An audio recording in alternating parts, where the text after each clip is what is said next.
Asato ma sadgamaya tamaso ma jyotirgamaya mrityorma amrutangamaya. Om Shanti Shanti Shanti. O Lord, please lead us from unreality to the reality, from darkness to the light, and from death to immortality. Om, peace, peace, peace. Dear devotees, as we were seeing in the previous class, the author tried to tell, as you think, so you become. Whatever the thoughts continuously flows in your mind,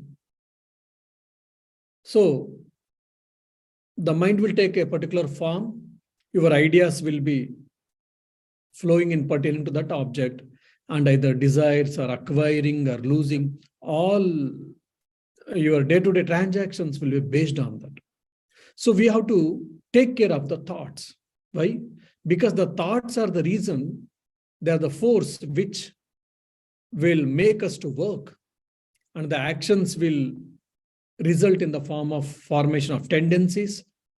Slowly it will be a part and parcel of character and personality and so on and so forth. So we have to take care of the thoughts. We have to take care of the mind. It is a wonderful container, or it is a wonderful instrument given by the God. We have to use it in a proper way. Otherwise, it can take anything and everything, and it can be spoiled. And as a result, our life will be also spoiled. In the next aphorism, or in the shloka, the author is slapping, is doing a tight slap on all of us. He's telling that if you don't strive for self-knowledge, Atma Gnana, then what is the difference between you and animals? Yehi vrutti jahatyenam brahmakyam pavanim param rudhaivatetu jivanti pashubhishcha samanaraha. Those who give up the supreme purifying thought of Brahman live in vain and are on the same level with the beast. I mean, we are not undermining or underestimating the animals. The author is not using any derogatory remarks on animals. He's telling that if the human life we have got, or human birth we have got wonderful intelligence, and discriminative faculty has been given by the nature or the God. If we don't use this, and if we don't make use of this, if we don't get benefit from this, if we don't strive for self-knowledge, then what is the difference between you and animals? Why is he comparing like that? What does he mean, the author here? Author is trying to say that the animals also take birth, they also grow, they eat, and they do recreation, and they do procreation, and they give birth to the siblings, or offsprings of the babies, and they take care of their babies. And when they grow, and slowly these animals, they become old and they die. So similarly, I have born, I grow, I accumulate money, I marry, I beget children, I take care of them, and finally I die. A human being dies. Then what's the difference between animal life and human life? They don't have the discriminative power, but whereas the God has given, the nature has given the discriminative faculty for us, which is very unique in the whole of creation. And if we don't make use of it, it is self-suicidal, or it is living the life of a beast. That is what the author is trying to tell. Means he's just tight, is doing a tight slap. Means we have to live the life of awareness. We have to live the life of consciousness. We have to live the life of discrimination. By all these things. Why we have to do all these things? To attain self-knowledge. So having the self-knowledge is the ultimate goal of human life, as what you say, all the scriptures and Sri Ramakrishna and everyone says. So every one of us, we have to strive for self-realization or self-knowledge. If we don't use our discriminative faculty, and if we don't progress in our spiritual life or in attaining self-knowledge, then there is no difference between a beast and human being. We may have got human body, no doubt, but it is a beast life of beast. It is not human life. So that means what? One should strive for self-liberation. One should strive for attaining the self-knowledge. That is the basic idea, according to the author. And now he is saying that what is the glory of self-knowledge? And a person who attains such self-knowledge, how he will be glorious, or how can he be glorious, has been explained in the next shloka.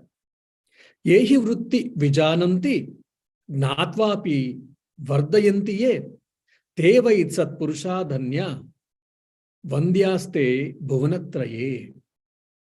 Blessed indeed are those virtuous people who at first have this consciousness of self and then develop it more and more. They are respected everywhere. Means first they heard that I am self, and they got a conviction in that. Again and again they thought, and they dehypnotized themselves as I am body, I am mind, I am thoughts, I am feelings, I am emotion, and I am son of so-and-so, I am daughter of so-and-so, I am husband of so-and-so, I am the owner of so-and-so, etc. All this paraphernalia has been removed, and they understood who are they or who am I. So such people are respected everywhere. If you see, even in the society, the political power, monetary power, then the power of physical power or muscles, the power of muscles or muscular power, and the spiritual power. If you compare all of these things, in long run, if you see in the history, the spiritual power, the people who are having spiritual power, they are well remembered, well recognized, and they are followed more. Either the public or the people or the humankind, they follow more. You take Saint Patrick, you take Saint Francis of Assisi, or you take Mirabai, you take Ramana Maharshi, you take Ramakrishna, you take Vivekananda, you take Buddha, you take Jesus Christ. All these people are spiritual luminaries. There are a number of kings and queens came and went. A number of achievers in the respective fields, maybe in the music, maybe in the athlete, or in the games, or in the sports, or in the film industry. They all came and they went, and only very few of us, we remember very few of them in a stipulated time, in a given time. But all these spiritual luminaries, they belong to different countries, they may belong to different religions, irrespective of all these geographical boundaries or religious boundaries across the globe. After so many centuries, even a millennium, still people, they do remember, they try to understand their teachings, and they try to follow. This is the beauty of, this is the effect of, and efficacy of spirituality. So a person who is a spiritual person in reality, in real sense, who has attained that spirituality, who has attained that self-knowledge, and who spreads this self-knowledge, then such type of people are really blessed in the society, and they are the cream layer of the humankind, and they do a lot of good to the world, and people follow them for a long time. The whole generations, or even the whole society or the country, they will follow such spiritual people for a long time. That's why they are blessed people. They are the cream of the society, actually. That's what the author is saying. So it's glorifying the self-knowledge. The person who has attained self-knowledge, What happens? First and foremost, the number, among the number of fools, one will be lessened. Say 100,000 fools are there, one fool is reduced. One ignorant person is reduced. Second is, he will be happy. He is blissful. Second is that. Third is, because of his existence, because of his nature, because of his lifestyle, because of his some sayings or teachings, he is a blessed person, is a blessed for the mankind. And not only that, he can guide the humanity in reality, in real sense. He is a blessed person to the entire humankind. So, blessed are those who have heard about the self. More blessed are those who have understood intellectually. More blessed are those who are striving to understand and attain. The most blessed people in this world are those who have realized the ultimate truth. That I am that consciousness. I am that Brahman. Ahamasmi Brahma, Brahmasmi. I am that Brahman. I am that existence, consciousness, bliss absolute. So they are the blessed people for the humankind. Means what? The knowledge has been translated into practice. The theory has been put into practice, or the ideas has been understood and it has been visualized, it has been realized. What's the difference between a knowledgeable man and the realized man? The knowledgeable person may have got much more understanding than the realized person. Or the knowledgeable person or the wise person or the person of wisdom who has got more theoretical knowledge, but the realized person, he has experienced. Say for an example, a person who is living in Romania, he has written a beautiful book on Ireland. Now, I visited Dublin or I visited Ireland. I may not have much knowledge about Ireland, unlike the person who wrote a thesis on the Ireland sitting in the Romania, but I have got my first-hand experience about the Ireland. So my knowledge and my experience is better than him. So experience always excel. So here, the author is trying to tell, the blessed are those who have experienced the self, who have got self-realization, realization of the self. They are the blessed people. Why?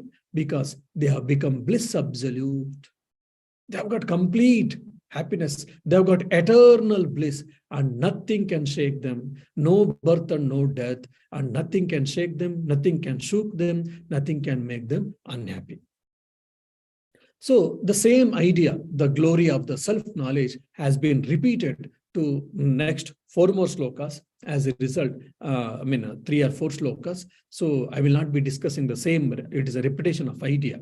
So let us go to the 135th sloka now. There is a philosophical discussion between cause and effect.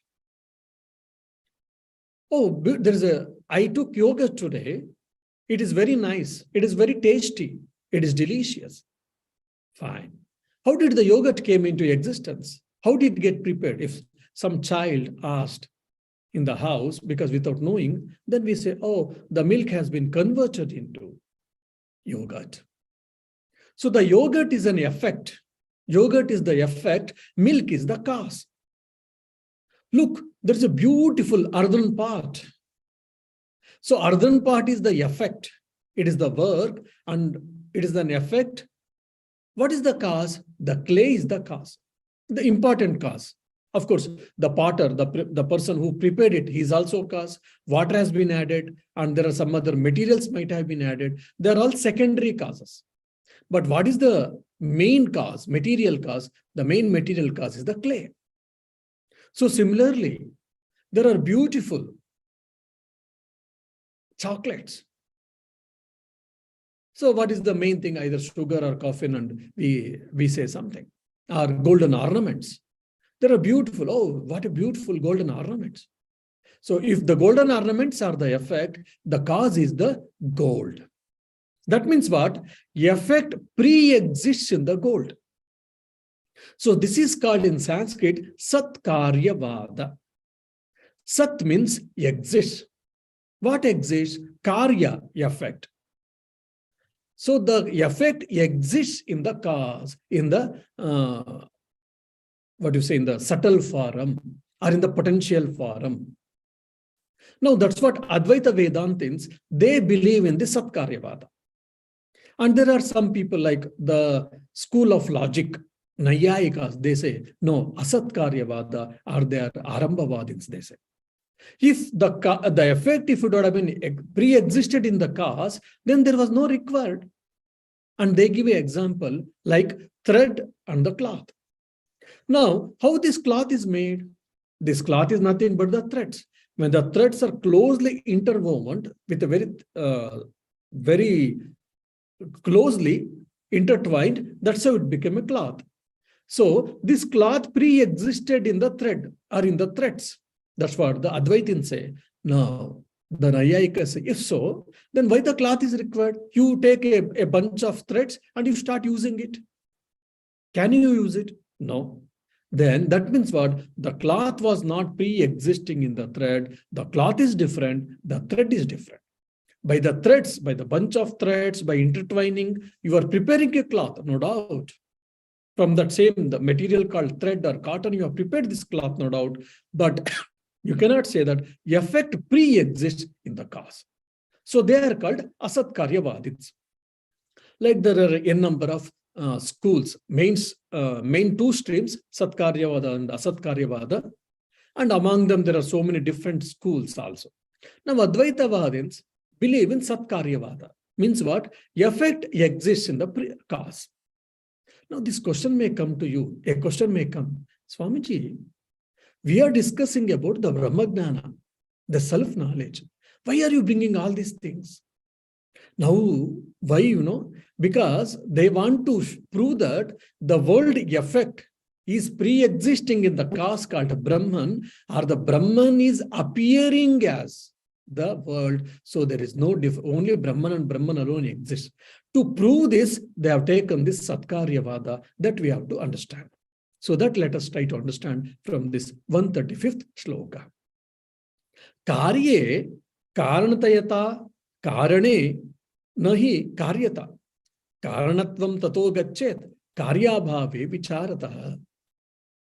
The nature of the cause inheres in the effect and not the vice versa. So through reasoning, it is found that in the absence of the effect, the cause as such also disappears. Means effect pre-exists in the cause, no doubt. That means what? If there is an effect, there is a cause, fine. If there is no effect, can you say that there is no cause? We cannot say that. It is difficult to say. Now, I will give an example, you will be able to understand. No, there is a pot, beautiful earthen pot. So now you brought it in and you kept in your house and you are seeing and you are enjoying it. So the pot is an effect. Pot is a work. It is an effect. And it has got a form and it has got a name called earthen pot. Fine. Now I went to your house and you said, look, Swamiji, there's a beautiful earthen pot. I said, yes, wonderful, it is indeed. Now tell me how it has been prepared. Then you start scratching your head and say, oh, since there's an earthen pot, okay, Swamiji, it is made from the earth. It is made from the clay. You are right. So the clay is the cause, the clay is the source, and the pot is the effect. First you said, there's a beautiful earthen pot. First point. Yes, you are right. I accepted it. Now, the second step I went, yes, you are right. There's a beautiful earthen pot. There is an effect. Now, you tell me, what is the source of this material? What is the cause? What is the source of this material? Then you start scratching your head and said, oh, Swami, there is a clay. Fine. This is the second thing. Second step. Then I said, oh, so the clay has been modified into pot. Okay, fine. Now, the third step I will ask you, now you remove the clay. What exists there? What exists? Then I ask you, my dear, please think that and tell me. If I remove the clay, or if you remove the clay, does something exist there? Then you will start thinking and scratching your head and you will say, no, Swamiji, nothing exists. So when the moment you remove the clay, the part ceases to exist. The third one. Then the fourth step I tell. That means what? The part has got borrowed existence from the clay. Part never exists in reality.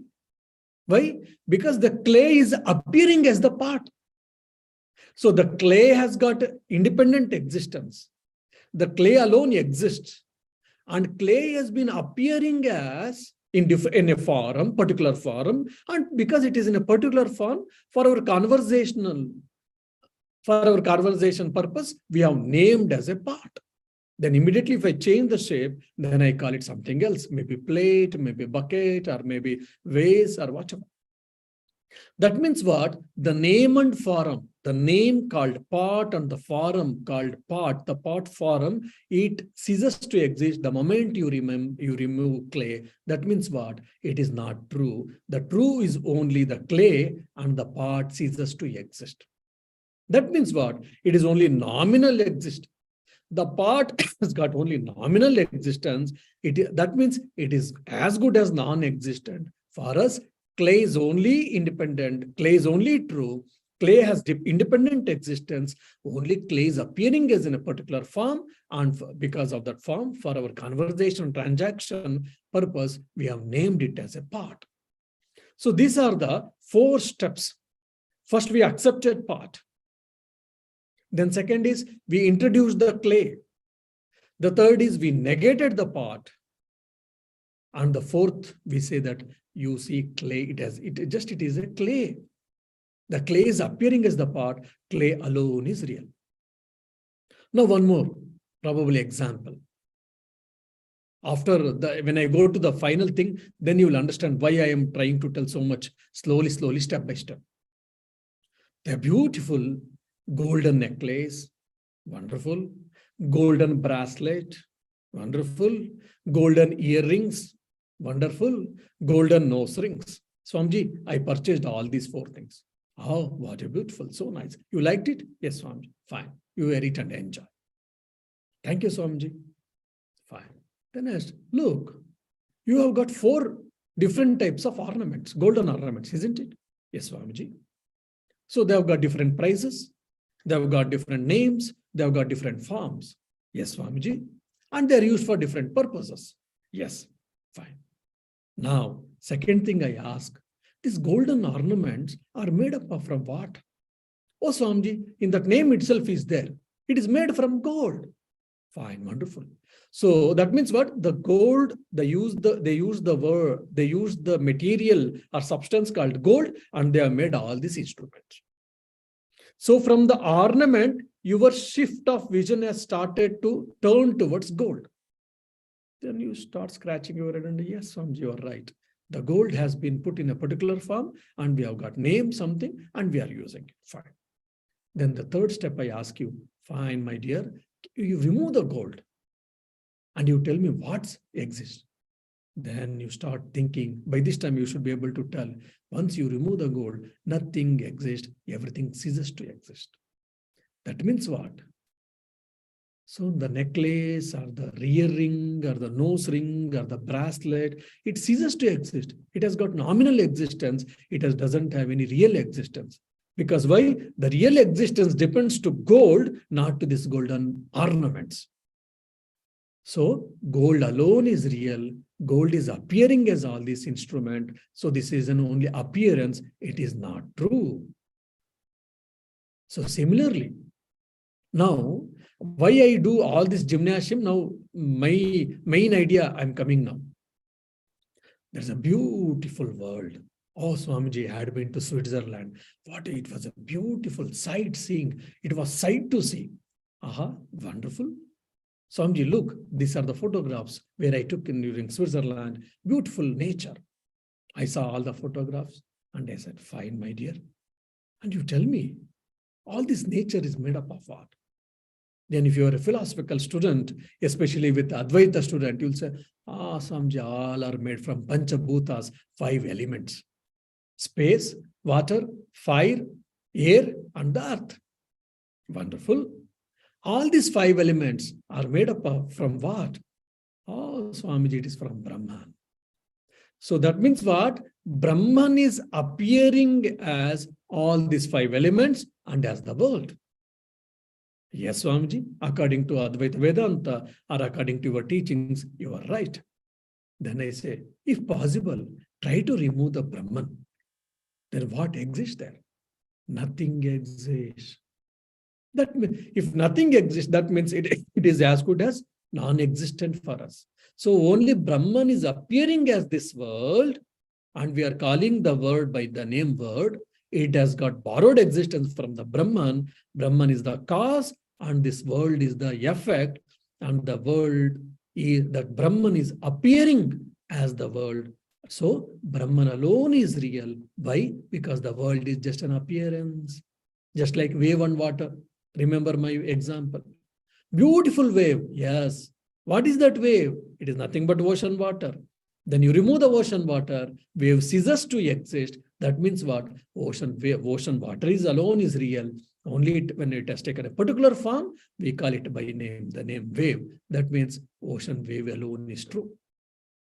So, by this, what we understand, the Brahman and Brahman alone is true. So the truth or the true value has been given to Brahman and not the world. So this shift of vision, once it happens, then I am a realized person, then the world will not shake me. Whatever it may come and go, these things will be appearance for me, because I will not give any more real for all these things, then I will be happy. That's the reason Sri Ramakrishna said to Master Mahashaya, that is Mahendranath Gupta, the author of Gospel of Sri Ramakrishna.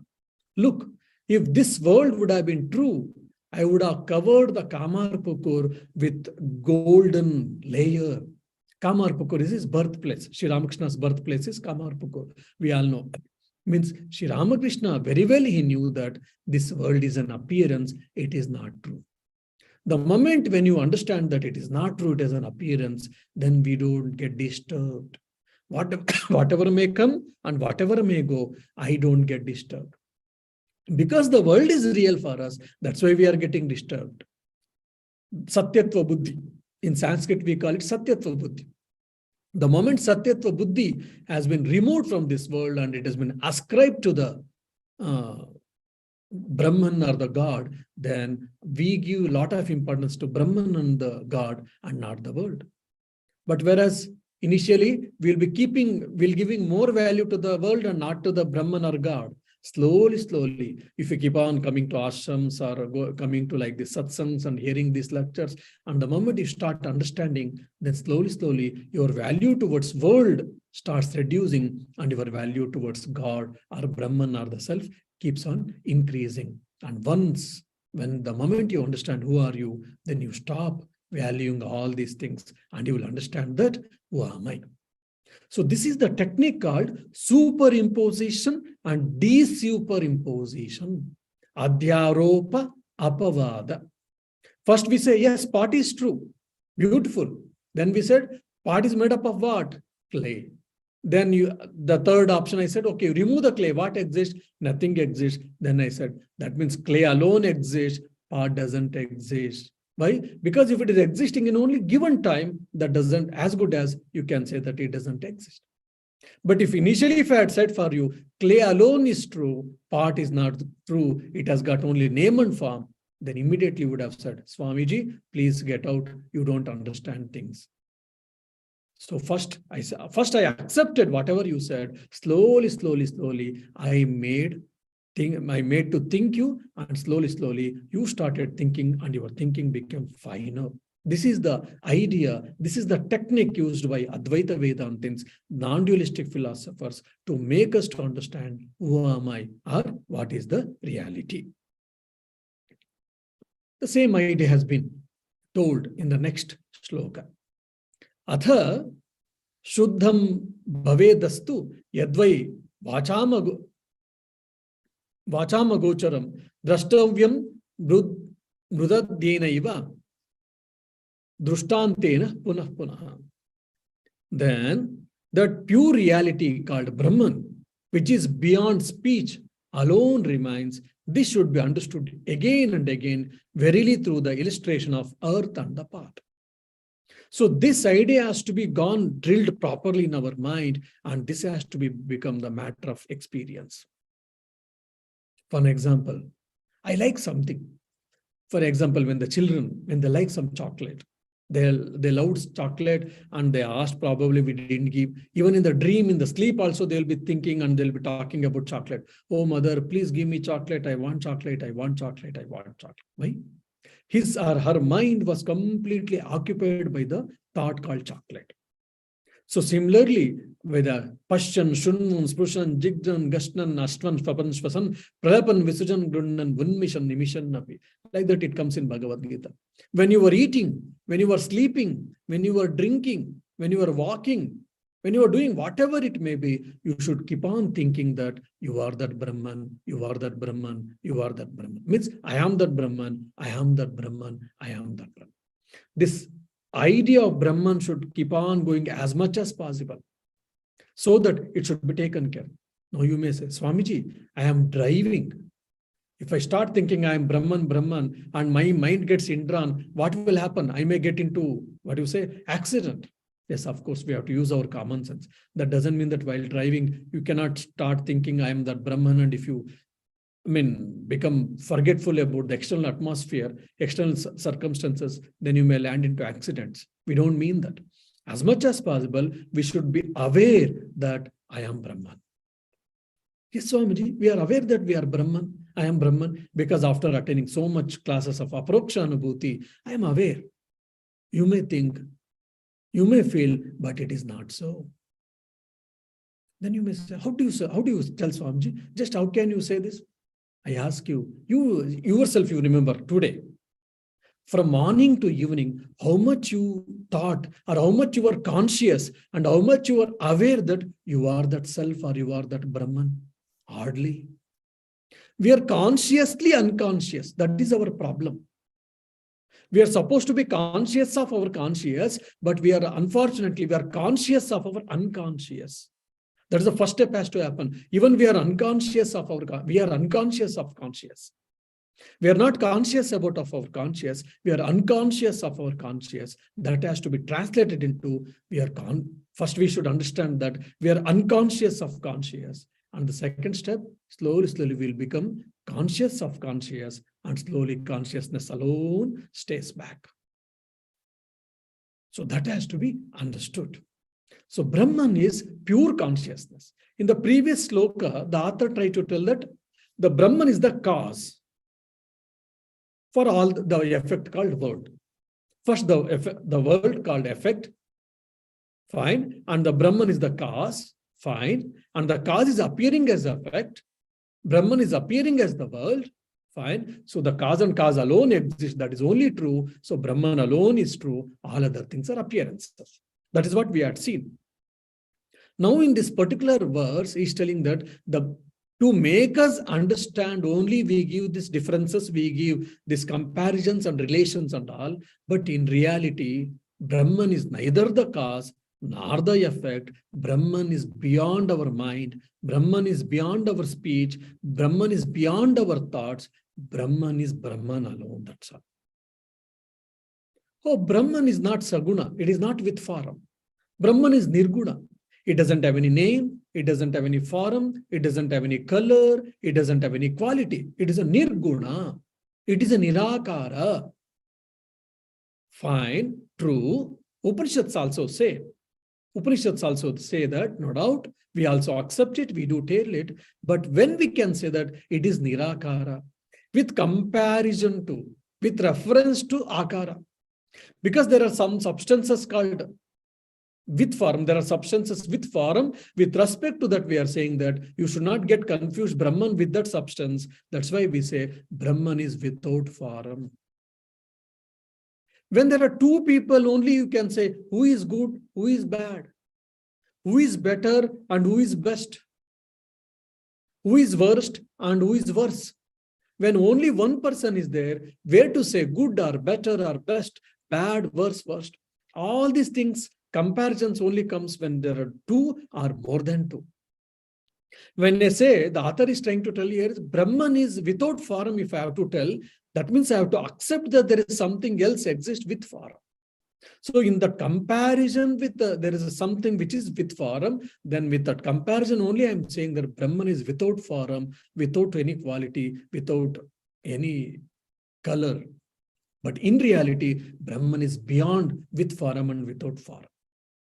Okay, then Brahman is infinite. Yes, Brahman is infinite, no doubt. It is meaningful only when we say that the world is finite, or a substance is finite. When we are comparing with, when we are talking about the finite substance, we only tell that Brahman is not like this because Brahman is infinite. Again, it is only with the comparison. Brahman, if you see the etymological meaning of the Brahman, it comes from the Bruhati. Bruhati means what? Big, vast. It is a biggest. There is nothing else than this Brahman. It is the biggest thing which is ever existent, or which is ever exist. I mean, whichever possible substance, which can be such a big and vast substance. And even this is also with reference to some other thing. And okay, means then how do you say that? What do you say that? We cannot describe what the Brahman is because it is beyond words, it is beyond speech and beyond thought, beyond mind and intellect. That's why Mandukya Upanishad describes the Brahman as silence, Mauna. What is Brahman? Mandukya Upanishad keeps quiet. Then people say, okay, probably that means he doesn't know what is Brahman, that's why he's keeping silent. When someone asked whether God exists or not, Buddha kept silence because he didn't want to say anything. Because if he say anything, immediately disciples will understand, will note it down or whatever. And afterwards, there will come so many philosophies based on his answer. And he also felt that there are already enough speculations and discussions. I don't want to add one more. And he kept silent. But afterwards, his disciples started philosophizing his silence itself. There's a beautiful book called Buddha's Silence. Why Buddha was silent? Someone say, because God cannot be explained. So that's why he didn't say that. No. Because if he say anything, probably disciples may not be able to understand, may not be able to comprehend. That's why Buddha didn't say anything. He kept quiet. He kept silence. Again, one more school of thought or system of thought came.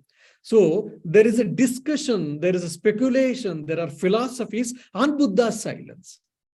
So this is what the nature of the world. And Mandukya Upanishads, it explains the Brahman with the word called silence. Though it is not right, means I cannot explain. So that's why I remain silent. If you see in Dakshinamurti, Dakshinamurti is keeping calm and quiet and silent and with half-opened eyes. That means he's in meditative mode. He's experiencing that self. Now there are some disciples, 4 or 5 disciples, 4 disciples were sitting. They had so many questions. They wanted to ask the Guru Dakshinamurti, but Dakshinamurti was meditating in silence. And slowly, because of his spiritual power, slowly, they understood what is Brahman. Means what is Brahman? Brahman is silence. Even we cannot use the word silence, means Brahman cannot be explained. Then you may ask, Swamiji, do you think that we are mad? Or are you mad? Why? Because if Brahman cannot be explained, it cannot be expressed, it cannot be told what it is, then what were you doing all these many classes? So many classes, more than 20 classes, you try to explain something, and we also try to attend. My goodness, was it not a waste of time? But to reach that mental maturity, to reach that intellectual maturity, to reach that spiritual maturity, we have to do all these gymnastics. We have to do all this intellectual speculation, intellectual gymnastics. Finally, they say Brahman cannot be explained. Why? It is avang manasa gochara. And this such a complex idea, complex philosophy, so-called, has been explained by Sri Ramakrishna in a simple anecdote or a parable. He said, look, I want to explain my experience, Nirvikalpa Samadhi experience, but mother is holding my throat. She is not allowing me to explain my experience. In a figurative sense, he has told. Means what? I cannot explain what I have experienced during Nirvikalpa Samadhi. Means what is Brahman? What is self? What is Atman? What is that consciousness? Actually, we cannot explain. That's why to make it simpler, to understand, every layman can understand, so that he has used this a parable style. That is the beauty and uniqueness of Sri Ramakrishna's teaching. Then the next sloka, let us see what the author is trying to tell. Anenaiva prakarena vritti bhayatmika bhavet udeti shuddha chittanam vritti gnanam tatapparam. In this way alone, there arises in the pure mind, a state of awareness which is afterwards negated into Brahman. Means we have to keep on thinking, we have to keep on contemplating on Brahman, we have to keep on thinking about Brahman. When mind is completely pure, when all other thoughts have been removed, it has been destroyed, and when we got a firm conviction that I am Brahman, and because of thinking again and again, when I do Vedantic meditation, when I do discrimination about self and non-self, keep on doing, when that Brahmakara vritti, the thought of Brahman alone stays back, and that which finally removes the ignorance, remove the darkness, then then all the duality ceases to exist. Then he understands that I am that Brahman. That is what happens. Means world is real, the Satyatva Buddhi diminishes, the Brahman alone, Brahma eva Satyam, Brahman alone is real, that we understand. And Ahamasmi Brahma. So Brahman alone is real. It is something outside, externally, something, an object or subject. No, I am that Brahman. I understand. Finally, again, if I go deeply, then there will be no one to say, I am that Brahman, because I will be Brahman. How to understand this? When you slept and you say that I am sleeping and I am going to sleep, I am going to deep sleep, you'll be saying. When you start sleeping, then when you went to deep sleep, you will not be able to say, I am in deep sleep. Only after getting out from the deep sleep, you can say that I was in deep sleep. Or some person may say that, oh, looks like that he's in deep sleep. But the person who is in deep sleep, he cannot say that he's in deep sleep. Why? Because he is experiencing that. Their I and the sleep, experience of sleep, the two things which is not very clear, distinct. So similarly, when I say that I am that Brahman, Ahamasmi Brahma, still the Brahman and I, there is some duality, some difference is there, little difference. The moment when I start experiencing I am that Brahman, I am Brahman will not be there, only Brahman alone exists. Probably this can happen in the movies. When I'm seeing some movie, terror movie, suddenly I get horrified and I immediately scream. Why? Because as if it is happening in front of me. And there is something like a hero or heroine, a person, a role which is victimized, he or she is suffering a lot, and he or she is crying so much in the film. We are also so much moved, and we also got attached with that, and we are feeling that as if it is real, and I am in his or her place, and unknowingly tears starts rolling down on our cheeks. Why? Because there is so much tadatmite, attachment, as if it is as if I am experiencing that, or my people are experiencing that. Why? Because that so much attachment, so much feeling of oneness. If you feel that, oh, it is a film, you may feel, oh, she should not have suffered so much, like that you may feel, but there will be no reaction. Why? Because you know that it is a film, it is not true. The moment the duality ceases to exist, then tears roll down on the film when you're watching a film. So similarly, I am Brahman when I say, even a fraction of duality exists, but afterwards, slowly, when I do Vedantic contemplation, Vedantic meditation, what happens? I am Brahman will not also exist, only Brahman and Brahman alone exist. So that is the state which we are going to attain. Then last, finally, one or two shlokas, he tells how by affirmative way and by negative way, how this can be established. That we shall try to see in the next class. How in the positive way, how can we say that I am Brahman? And in the negative way, how can we say that I am the Brahman? This has been explained beautifully. Let us try to see in the next shloka. Next shloka in the next class. Om Shanti Shanti Shanti. Harihi Om Tat Sat. Shri Rama Krishna Arpanamastu.